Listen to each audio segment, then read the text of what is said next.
Three at a Table by W. W. Jacobs. Talk in the coffee room had been of ghosts and apparitions, and nearly everybody present had contributed his mite to the stock of information upon a hazy and somewhat threadbare subject. Opinions ranged from rank incredulity to childlike faith, one believer going so far as to denounce unbelief as impious, with a reference to the Witch of Endor, which was somewhat marred by being complicated in an inexplicable fashion by the story of Jonah. Talking of Jonah, he said solemnly, with a happy disregard of the fact that he had declined to answer several eager questions put to him on the subject, look at the strange tales sailors tell us. I wouldn't advise you to believe all of those, said a bluff, clean-shaven man who had been listening without speaking much. You see, when a sailor gets ashore he's expected to have something to tell, and his friends would be rather disappointed if he had not. It's a well-known fact, interrupted the first speaker, Flinty, that sailors are very prone to see visions. They are, said the other dryly. They generally see them in pairs, and the shock to the nervous system frequently causes headache in the morning.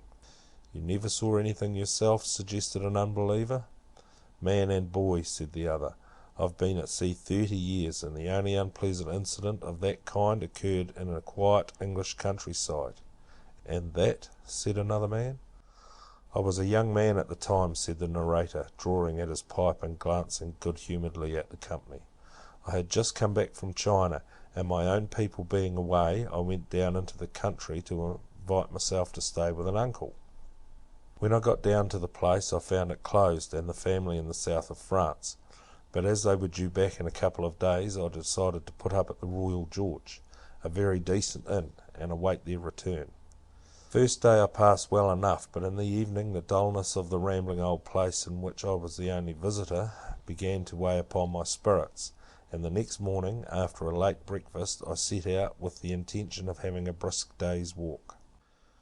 I started off in excellent spirits, for the day was bright and frosty, with a powdering of snow on the iron-bound roads and nipped hedges, and the country had to me all the charm of novelty. It was certainly flat, but there was plenty of timber, and the villages through which I passed were old and picturesque. I lunched luxuriously on bread and cheese and beer in the bar of a small inn, and resolved to go a little further before turning back. When at length I found that I had gone far enough, I turned up a lane at right angles to the road I was passing, and resolved to find my way back by another route. It is a long lane that has no turning, but this had several, each of which had turnings of its own, which generally led, as I found by trying 2 or 3 of them, into the open marshes. Then, tired of lanes, I resolved to rely upon the small compass which hung from my watch-chain, and go across country home. I had got well into the marshes when a white fog, which had been for some time hovering around the edge of the ditches, began gradually to spread. There was no escaping it, but by aid of my compass I was saved from making a circular tour, and fell instead into frozen ditches, or stumbled over roots in the grass. I kept my course, however, until at 4 o'clock, when night was coming rapidly up to lend a hand to the fog, I was fain to confess myself lost. The compass was now no good to me, and I wandered about miserably, occasionally giving a shout on the chance of being heard by some passing shepherd or farmhand. At length, by great good luck, I found my feet on a rough road driven through the marshes, and by walking slowly and tapping with my stick managed to keep to it. I had followed it for some distance when I heard footsteps approaching me. We stopped as we met, and the new arrival, a sturdy-looking countryman, hearing of my plight, walked back with me for nearly a mile, and putting me on to a road, gave me minute instructions how to reach a village some 3 miles distance. I was so tired that 3 miles sounded like 10, and besides that, a little way off from the road, I saw dimly a lighted window. I pointed it out, but my companion shuddered and looked around him uneasily. You won't get no good there, he said hastily. Why not? I asked. There's a something there, sir, he replied. What 'tis, I dunno, but the little un belonging to a gamekeeper as used to live in these parts see it, and it was never much good afterward. Some say it's a poor mad thing, others say it's a kind of animal, but whatever it is, it ain't good to see. Well, I'll keep on then, I said. Good night. He went back whistling cheerily until his footsteps died away in the distance, and I followed the road he had indicated until it divided into three, any one of which, to a stranger, might be said to lead straight on. I was now cold and tired. Having half made up my mind, I walked slowly back towards the house. At first, all I could see of it was the little pitch of light at the window.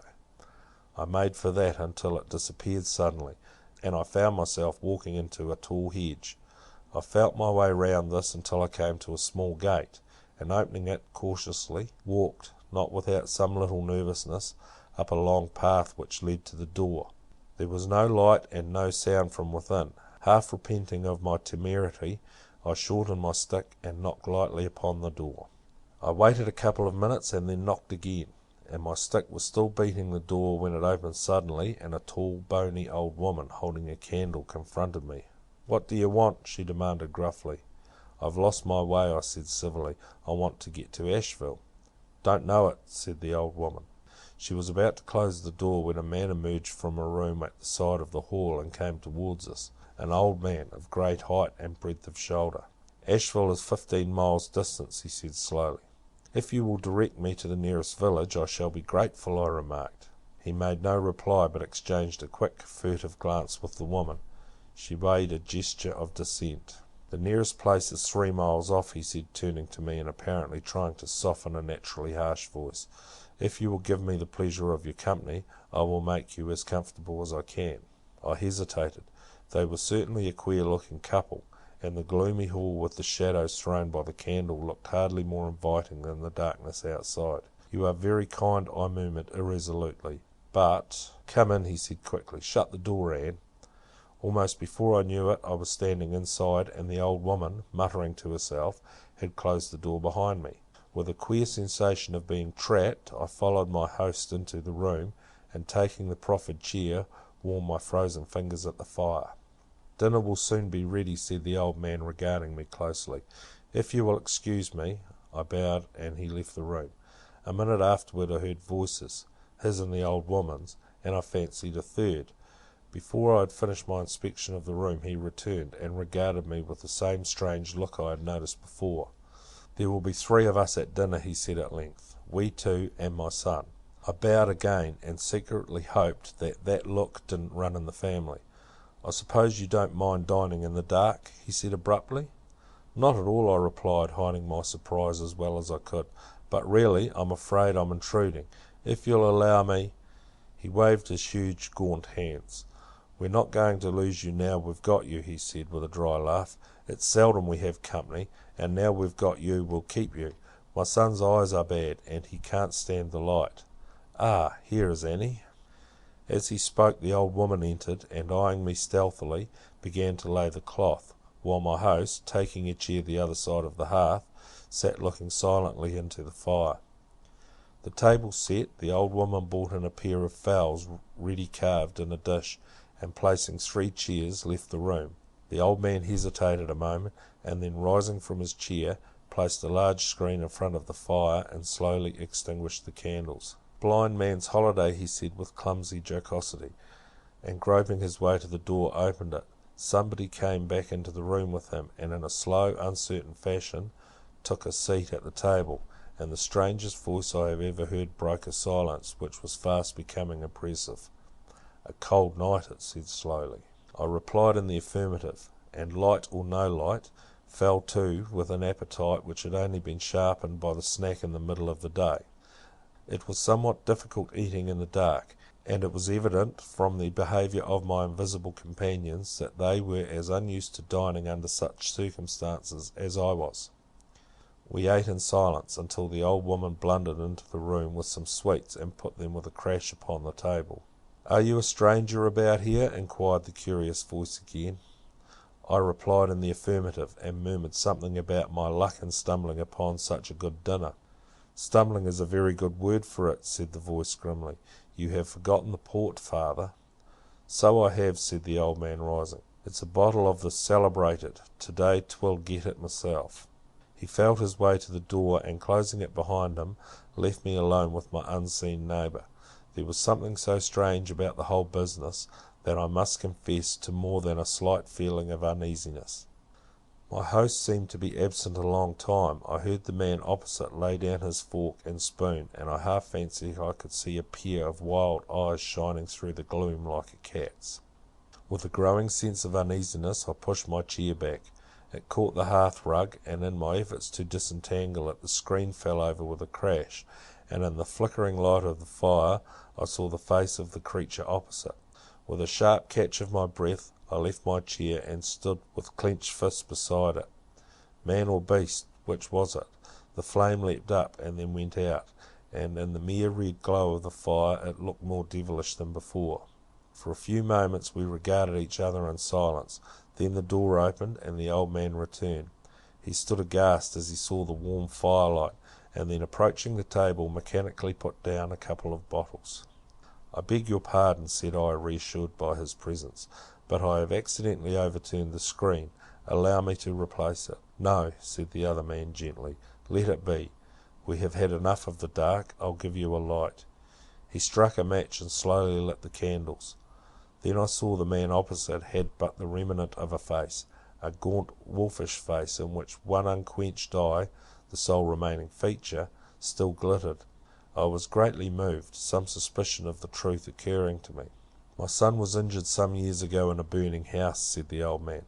"Since then we have lived a very retired life.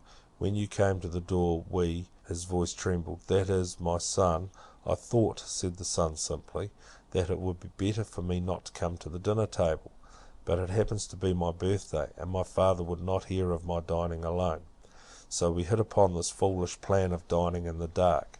I'm sorry I startled you." "I am sorry," said I, as I reached across the table and gripped his hand, "that I am such a fool, but it was only in the dark that you startled me."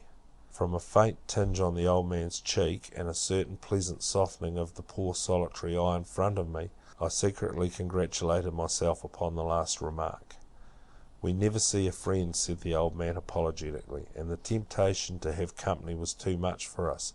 Besides, I don't know what else you could have done." "Nothing else half so good, I'm sure," said I.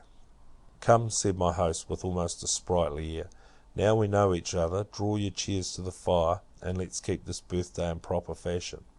He drew a small table to the fire for the glasses and produced a box of cigars, and placing a chair for the old servant, sternly bade her sit down and drink.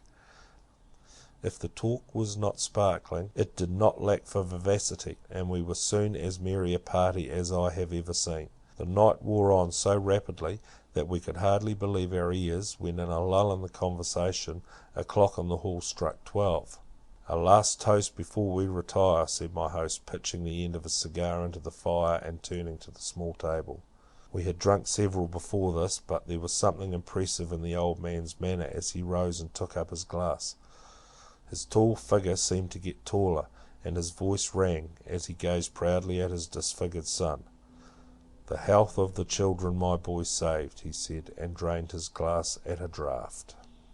End of Three at a Table, recorded by Brian Stapley, Dunedin, New Zealand.